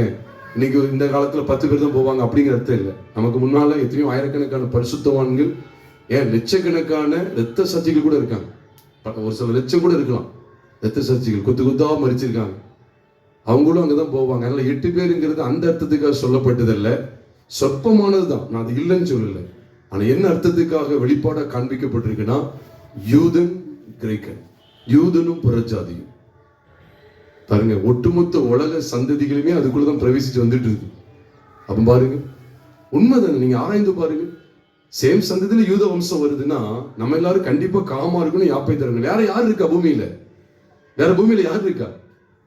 மிருகங்கள் மூலமா நம்ம வந்தோம் இல்ல. அவங்க பெற்றெடுத்த பிள்ளைகள் தான் வந்துகிட்டு இருக்கோம், எப்படி எப்படியோ வந்துகிட்டு இருக்கோம். அப்ப அவர்கள் யூதர்கள், இன்னொன்னு புறஜாதிகள். பிரியமானவர்களே, அப்ப குமாரனுடைய மரணம், அடக்கம், உயிர்த்தெழுதல்ல தேவன் பாருங்க இருதரத்தாரையும் ஒன்றாக்குகிறார். அதான் இங்க எழுதுகிறார், பகையை சிலுவையினால் கொன்று இருதரத்தாரை என்ன செய்கிறார்? ஒரே மனுஷனாக்கி. எவ்வளவு பெரிய மேன்மை, எவ்வளவு பெரிய மேன்மை! இதத்தான் இந்த ரூத் புஸ்தகத்துல பார்க்கிறோம். நகோமி ரூத் இணைக்கப்படுறாங்க. இந்த இன்னொரு பகுதியில போவாஸ் ஒரு யூதன், யூத மார்க்கத்தில் உள்ள மனிதன். இந்த மனிதன் என்ன செய்யறாங்க? ஏன்னா உண்மையில யூத மார்க்கத்தில் உள்ள மனுஷன் தான். ஏன்னா அவன் வம்ச வழியில தான் தாவீதே பிறக்கிறார். நம்ம எல்லாருக்கும் தெரியும். இந்த புஸ்தகம், ரூத் புஸ்தகம் முடியும் போது ஈசாய் தாவீதை பெற்றான் அப்படிங்கிறது முடியுது. ரூத் 4வது அதிகாரம் கடைசி வசனத்தை பார்த்தா ஈசா யாரை பெற்றான்னு முடியுது? தாவீதை பெற்றான். தாவீது ராஜா, யூதா வம்சம் வருது. அப்ப பாருங்க, புறஜாதியாகிய ரூத் யார்கிட்ட போய் சரண், யாருக்குள்ள போறா பாருங்க? யூதனுக்குள்ள போய் இணைகிறான். இருதரத்தாரை ஒன்றாக்கிட்டாரா? அவர்கள் இருவராயிராமல், இது யாரு? ஆதாம் ஏவாளுக்கு மட்டும் இல்ல, எழுதின்படி சொல்றேன், திருமணத்தில் இணைக்கப்படுற எல்லாருக்குமே என்னதுதான்? புருஷனானவன் தன் தகப்பனின் தாய் விட்டு தன் மனைவியோடு இசைந்திருப்பான். அவர்கள் இருவரும், அது ஆதாம் ஏவாளுக்கு மட்டும்தானா? இல்ல, இணைக்கப்படுற, விவாகத்தில் இணைக்கப்படுற எல்லாருக்குமே, கணவன் மனைவியும் இணைக்கப்படுற எல்லா தம்பதியினருக்கும் இதுதான். அப்போ போவாசுக்கும் ரூத்துக்கும் வேற வேறையா? ஒரே மாம்சமா இருப்பார்கள். அப்ப இருதரத்தாரை ஒன்றாக்குகிறார். இதுல நம்ம போவாச எதுக்கடையில பார்க்க முடியும்? கிறிஸ்து. ஏனென்றால் இன்னொரு விதத்துல, ஏன்னா யூத ராஜ சிங்கமா இவர் அறியப்பட்டார். ஏன்னா இவர் ரூத்தை பெற்றுக்கொள்வதற்கு புறஜாதியாகிய நம்மை, புறஜாதியாகிய ரூத் என்கிற நம்மை, புறஜாதிகளாகிய அருவருப்புகளை கடந்த நம்மை அவர் மீட்டுக் கொள்கிறார். எப்படி மீட்டுக் கொள்கிறார்? அவர் விளைக்கரையும் கொடுத்து அந்த நிலத்தை என்ன செய்யணும்? மீட்டுக் கொள்ளணும். அதுக்கு தகுந்த விளைக்கரையும் கொடுத்து மீட்டுக் கொண்டாதான் யாரையும் எடுக்க முடியும். இங்கே மனவாட்டியை எடுத்துக்கொள்ள முடியும். நாமும் கிறிஸ்துவுக்கு ஏற்ற மனவாட்டியாய் அழைக்கப்பட்டிருக்கிறோம். அப்ப அதுக்கு அவர் விளைக்கரையும் கொடுத்தார். அதைத்தான் நம்ம பார்க்கிறோம். 1 கொரிந்தியர், எல்லாரும் அடிக்கடி தியானிக்கிற வசனங்கள். 1 கொரிந்தியர் 6வது அதிகாரம் 20வது வசனம், கடைசி வசனமா 20ஆம் வசனத்துல பார்க்கிறோம், கிரயத்துக்கு கொல்லப்பட்டீர்களே, ஆகையால் தேவனுக்கு உடையவைகளாகி உங்கள் சரீரத்தினாலும் உங்கள் ஆவியினாலும் தேவனை மகிமைப்படுத்துங்கள். எவ்வளவு மேன்மையா இருக்கு! கிரயத்துக்கு கொல்லப்பட்டோம். பிரியமானவர்களே, மரணத்திலிருந்து ஜீவனுக்கு உட்பட பண்ணி இருக்கிறார். ஏதோ நம்ம நினைச்சிடக்கூடாது, உம்முடைய தேவன் என்னுடைய தேவன், நீர் எங்க போகிற அங்கே நானும் வருவேன்னு சொல்லி ஏதோ சும்மா தீர்மானிக்கல. நீங்க இவளை குறித்து போவாஸ் அறிந்து வைத்திருந்த உண்மையை ரூத்தின் புஸ்தகம் 2வது அதிகாரம் 12ஆம் வசனத்துல வாசிக்கும் போது அவர் சொல்லுகிறார், அவரால் உனக்கு நிறைவான பலன் கிடைப்பதாக சொல்றார். உன் செய்கைக்கு தக்க பலனை கர்த்தர் கட்டளையிடுவாராக. இஸ்ரவேலின் தேவனாகிய சேனைகளின் கர்த்தருடைய செட்டைகளின் கீழ் அடைக்கலமாய் வந்த உனக்கு, நகோமி வீட்டுக்கு வந்த உனக்கு அப்படி போடல, நகமியோடு உட்கார்ந்து சாப்பிட்ட உனக்கு அப்படின்னு பைபிள்ல போடல. ஆனா உண்மையிலே பார்த்தா, வெளிப்படையா பார்த்தா, நீ எங்க போகிற நான் அங்க போவேன், நீ எங்க மரணம் அடைகிற நான் அங்க மரணம் அடைவேன்னு சொல்லி ரூத் சொல்லுகிறார். ஆனா உண்மை என்ன தெரியுமா? இஸ்ரவேலின் தேவனாகிய கர்த்தருடைய செட்டைகளின் கீழே தான் என்ன செஞ்சுட்டா வந்துட்டா. உன்னதமானவரின் மறைவில் இருக்கிறவன் சர்வ வல்லவருடைய நிழலில் என்ன செய்வான்? தங்குவான். எவ்வளவு மகாபெரிய ஸ்லாக்கியத்தை அவள் கண்டு கொண்டாள். பிரிமனூர்ல எதற்காக தேவன் இந்த சத்தியங்களெல்லாம் நம்மோடு பேசுகிறார் பாருங்க. எதற்காக வென்றால் இதுதான் நான் சொல்லி நான் முடிக்க இருக்கிறேன். ஏன்னா ரூத்தின் சரித்திரத்தில் நாம் புது உடன்படிக்கையை கவனிக்கிறோமே. எதற்காக? ரூத்தினுடைய வாழ்க்கை கட்டி எழுப்பப்பட்டது. மிகவும் ஆண்டவர் சபையை கட்டி எழுப்ப வாஞ்சிக்கிறார். அந்த சந்ததியை நீங்க பாருங்க, அந்த அதிகாரம் முடியும் போது, அந்த புஸ்தகம் முடியும் போது பாத்தீங்கன்னா அது பெருக்கத்துக்கு நேரம் போய்கிட்டே இருக்கும். அவ்வளவுதான். அது எதாவது முடியுதா? முடிகிற மாதிரி எதாவது இருக்கா? இல்ல. பெற்றான் பெற்றான் பெற்றானே இருக்கு, அவ்வளவுதான். அதுக்கப்புறம் அது தொடர்ந்துகிட்டே இருக்கு. எதுக்கு அடையாளம் தெரியுமா?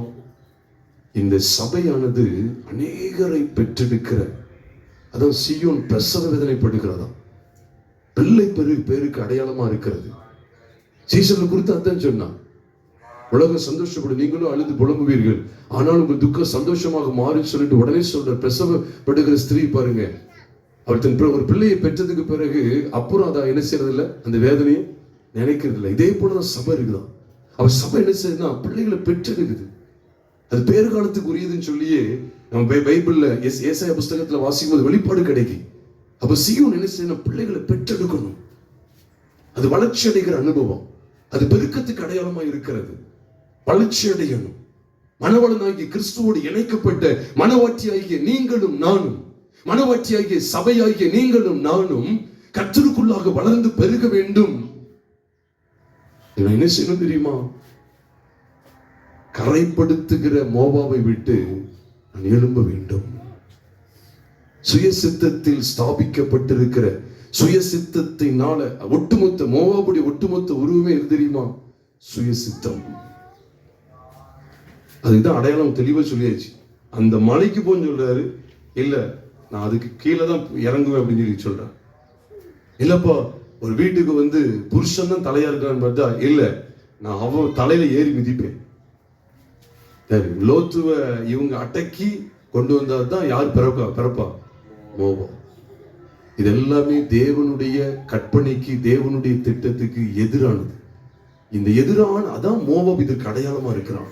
அருவருப்பு, தேவனுடைய வார்த்தைக்கு எதிராக நிற்க கூடாது. இது கரைப்பட்ட ஜீவித்த குறிகி.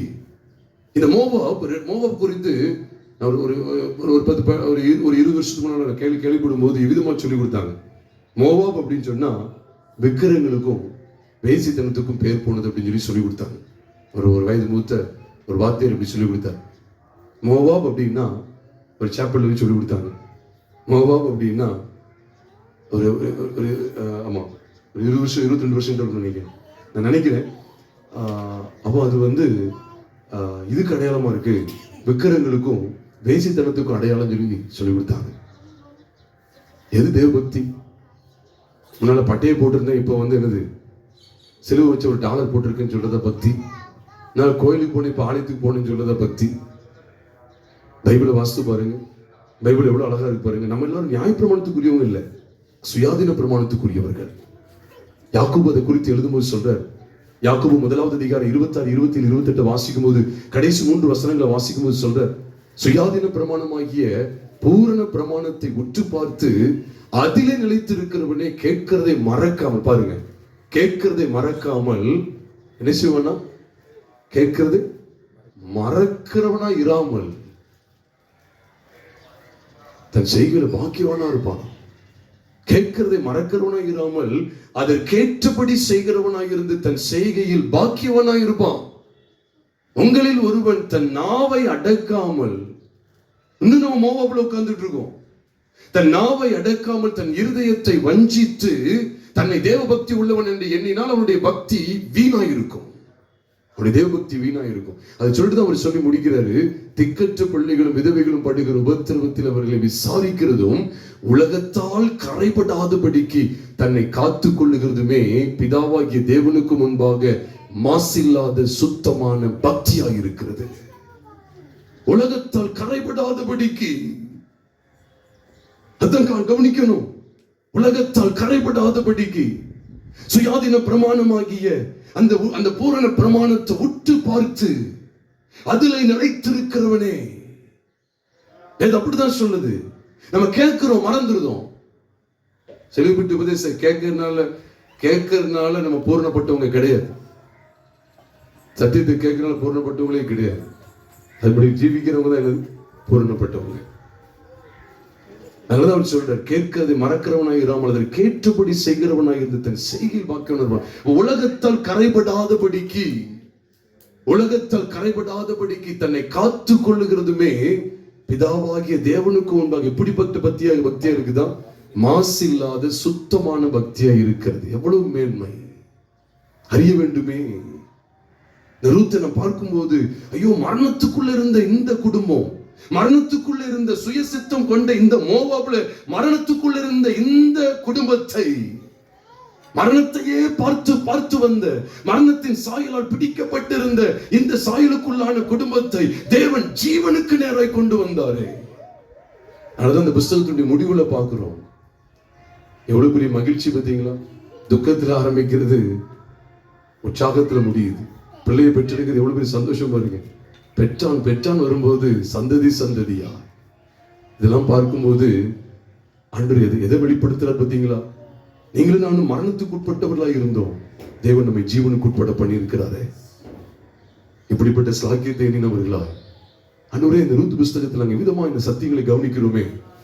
எங்களையும் விதமாய் விலைக்கரை கொடுத்து மீட்டு இருக்கிறதே. ரூத்தை மீட்டுக் கொள்வதற்கு, ரூத்தை தனக்கு மனைவியாக்கிக் கொள்வதற்கு, மனவாட்டியாய் எடுத்துக்கொள்வதற்கு போவாஸ் விலைக்கரை கொடுக்க கொண்டிருந்தது. அதனாலதான் கிறிஸ்துவும் அவருடைய சொந்த இரத்தத்தை சிந்தி அந்த இரத்தத்தினாலே உங்களை நீ ஆண்டவர் மீட்டு இருக்கிறார். பிரியமானவர்களே, எதுல இருந்து மீட்கப்பட்டிருக்கிறோம்? மோவாபில இருந்து மீட்கப்பட்டிருக்கிறோம். எங்கிருந்து மீட்கப்பட்டிருக்கிறோம்? சுய சித்தத்தினாலே எழும்பின தேவ சித்தம் அசட்டை பண்ணப்பட்டு மலைக்கு போன்னா இவன் ஒரு வழியை சொல்றான் பாருங்க. இவர் தேவன் இவருக்கு ஆலோசனை சொன்னா, நம்ம நிறைய தேவனுக்கு ஆலோசனை சொல்றவங்களா இருந்திருக்கோம். ஆராய்ந்து பாருங்க. அன்று சொல்வார், இதை தொடாதுன்னு சொல்லுவார், நம்ம அதான் தொட்டுட்டு இருப்போம். இதை பார்க்காத அப்படின்னு சொல்லுவார். வரதட்சணை வாங்காத அப்படின்னு சொல்லுவார். வரதட்சணை வாங்கணும். அது எப்படி வாங்க முடிக்கிறது? ஒரு உலகத்துல இல்ல அப்படின்னு சொல்லிடுறது. ஒரு உலகத்துல இருக்கு. இந்த ஊர் உலகமும் நரகத்துக்கு போகும், நீ போயிருவியா? அப்படிதான் ஆண்டு கேட்பார்.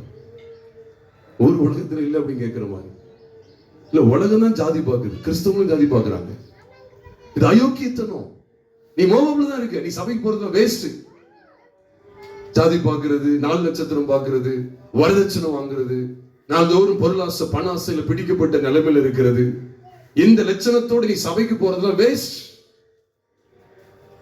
பிரியமானவர்களே, ரூத்தின் புஸ்தகத்தினுடைய மேன்மையை கவனிங்க. பிரியமானவர்களே, 4 அதிகாரங்கள் தான். உடைய துவக்கம் அற்பமாக இருந்தாலும் உடைய முடிவு சம்பூர்ணமா இருக்கும். பாவத்திலே பிறந்தோம், பாவத்திலே வளர்ந்தோம், மரணத்துக்குள்ளேயே தான் கடந்தோம். மரணம். ஆனா ஆண்டவர் எவ்வளவு பெரிய ஸ்லாக்கியத்துக்கு கொண்டு போயிட்டார் பார்த்தீங்களா? அவரோடு இணைக்கப்பட்டால் ஜீவன் தான். பூவோடு சேர்ந்த நாறு என்ன செய்யும்? மணக்கும். மோவாபோடு சேர்ந்த ரூத்தும் நாரிதான் இருப்பா. மோவாபோடு சேர்ந்த ரூத் என்ன செய்வா? நாரி போய் தான் இருப்பா. ஆனா எங்கேயோ கடந்த இந்த ரூத்தை ராஜாங்கத்துக்குள்ள கொண்டு வந்துட்டாரே, எவ்வளவு பெரிய ஸ்லாக்கியம். நம்மை தேவனுக்கு முன்பாக ஆராய்ந்து பார்த்து நம்மை அர்ப்பணம் செய்வோமா? அர்ப்பணம் செய்து நாம் கர்த்தருடைய பந்திக்கு ஆயத்தப்படுவோம். நேரம் அதிகம் இல்லாதனால நம்ம இந்த 1 Corinthians 11 அதிகாரத்தை நம்ம வாசிக்க வேண்டாம். கர்த்தருடைய பந்திக்கு நாம் என்ன செய்வோம்? ஆயத்தப்படுவோம்.